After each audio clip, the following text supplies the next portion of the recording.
여러분 안녕하세요. 한국금그레스TV 금알람의 송종길입니다. 날씨가 겨울 날씨 같지 않게 좀 포근합니다. 신문을 보니까 동남아 지역의 기후 변화는 인간에 의해서 발생됐다고 하고요. 공해 환경 유해 물질, 탄소 배출 이런 거가 되겠죠. 한국금거래소는 알리백에 부합하는 재생 자원에 대한 그 선순환 구조를 만들기 위해서 한국금거래소 FTC라고 하는 정년 회사를 통해서 골드, 실버, 플래티늄, 팔라듐, 인듐 등을 고순도화 작업을 통해 다시 산업체나 기금속 용도에 사용되고 있다는 점 강조드립니다. 세계 각국은 그린 에너지 정책에 부합될 수 있도록 어떤 재생 자원에 대한 소비를 권장하고 있고요. 미국을 비롯한 미주 지역은 재생금만을 사용한 화합물, 소재 등을 100% 사용할 것을 선언하고 나섰습니다. 한국금거래소는 선제적으로 이런 어떤 세계 정책에 부합하는 그린 에너지, 탄소 중립, 알리백, UL 280구라든지 하는 부분에 대해서 선도적으로 앞으로도 계속 전개해 나갈 것입니다. 국제금값이 이번 주 월요일 날 역대 최고점을 찍었습니다. 지금은 다소 하향 답보 상태를 보이고 있는데요.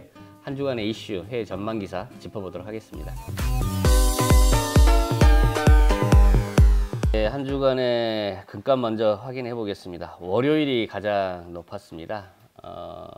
국제가는 역대 최고가, 우리나라 시간 12월 4일 오전 8시에 온스당 2130불 보였고요.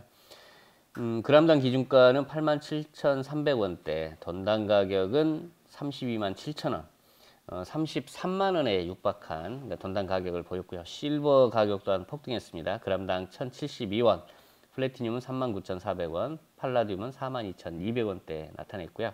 이스라엘은 하마스가 그 휴전 협정을 위배했다면서 가자 지구의 공습과 지상전을 재개했고요. 중동 지역의 지정학적 불안 우려가 상승을 했고, 미 연준의 금리 인하 가능성이 커지면서 미국 달러 가치가 하락, 그다음에 이스라엘과 하마스 일시 휴전이 7일 만에 깨지면서 안전자산 선호 심리를 불러일으켜서 금에 투자자들이 대거 몰리면서 국제금값은 2023년 12월 4일 그 오전 8시에 앞서 말씀드린 대로 2130달러를 돌파를 했습니다. 다음 기사 한번 볼까요? EKN에서의 뉴스입니다. 브레이크 없는 국제금값 사상 최고치를 경신했다. 2100불을 돌파할 거다.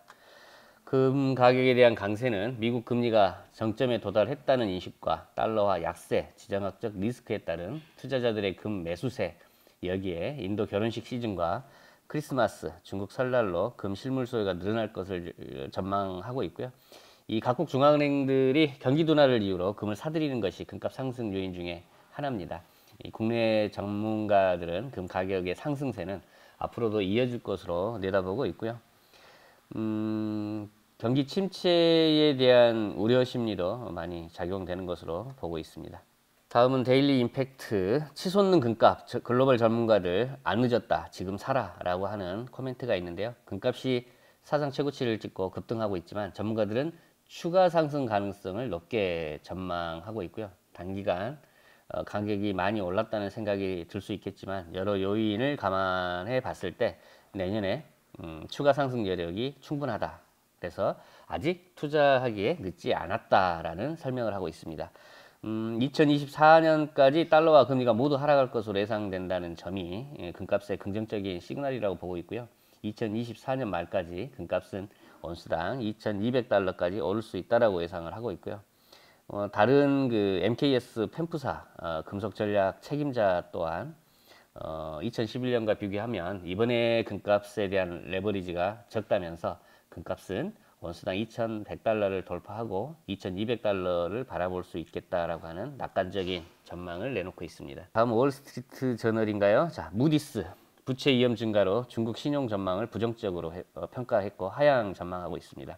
신용평가사 무디스가 5일 경기 둔화와 부동산 부분 위기에 따른 리스크를 이유로 중국채에 대한 전망을 부정적으로 하향 조정했다라고 합니다. 중국에 대한 신용 등급 강등은 2017년 이후 처음이고 지방정부와 국영기업의 자금 조달 문제로 인한 위험을 반영한 것이라고 설명을 하고 있고요. 세계 2위의 경제대국 중국은 2020년 과도한 차입에 대한 단속으로 부동산 개발업체 수십 곳의 채무 불이행을 처리하기 전 이미 둔화가 시작되었지만 부동산 개발업자들의 위기는 지방정부 재정을 위축시켰고요. 일부 은행들은 이태롭게 만들면서 중국 경제를 더욱 악화시켰다라고 설명을 하고 있습니다. 어제 신문이었나요? 중국의 부채가 1경 7천조 정도 된다라고 합니다. 채무 불이행, 디폴트가 우려된다는 정도로 중국에 대한 경제 상황을 어둡게 보고 있습니다. 네, 다음은 키코 뉴스입니다. 각국 중앙은행들이 10월에도 금 매입을 많이 했다라고 합니다. 중국의 금 보유고는 여전히 은행 전체 해외 보유고의 4%에 불과하다라고 하고요. 앞으로는 이 G2에 걸맞게 중국이 더 많은 금을 구매할 것으로 보고 있습니다. 터키는 10월에 19톤을 구매했다라고 하고요. 터키의 금 보유량 총량은 498톤, 폴란드는 6톤을 더 늘려서 현재 100톤 이상 증가해 340톤을 확보했다 그러고요. 인도는 3톤, 체코는 2톤의 금을 매입을 했고요. 세계금협회에 따르면 키르기스탄 국립은행과 카타르 중앙은행도 각 1톤씩 매입을 했다고 합니다. 중앙은행들이 금을 앞으로도 계속 사들일 것이다 라고 하는 그런 내용이 되겠고요. 자, 다음은 휘발유 가격입니다. 반가운 소식이죠. 미국의 휘발유 재고가 급증하고 있고 중국발 경기 침체 우려에 서부 텍사스유는 배럴당 $70 아래로 이제 형성이 됐다고 합니다. 미국 에너지 업계가 원유 생산량을 늘릴 것으로 보고 있고요. 중국의 경기 둔화 우려로 원유 수요 감소 기대가 커진 게 국제 유가 하락 요인 중에 하나라고 합니다. 스쿱 신문 요약 내용 말씀드리겠습니다. 지금은 골드러시 중이고요. 금값은 내년에 더 오를 것이다 라고 하고 있고 캐나다 TD증권의 상품 전략 책임자는 2024년 2분기에 국제 금값은 $2100에 달할 것으로 보고 있고요. 신흥국 중앙은행의 강한 금 매입세가 가격 상승으로 이어질 것이라고 합니다.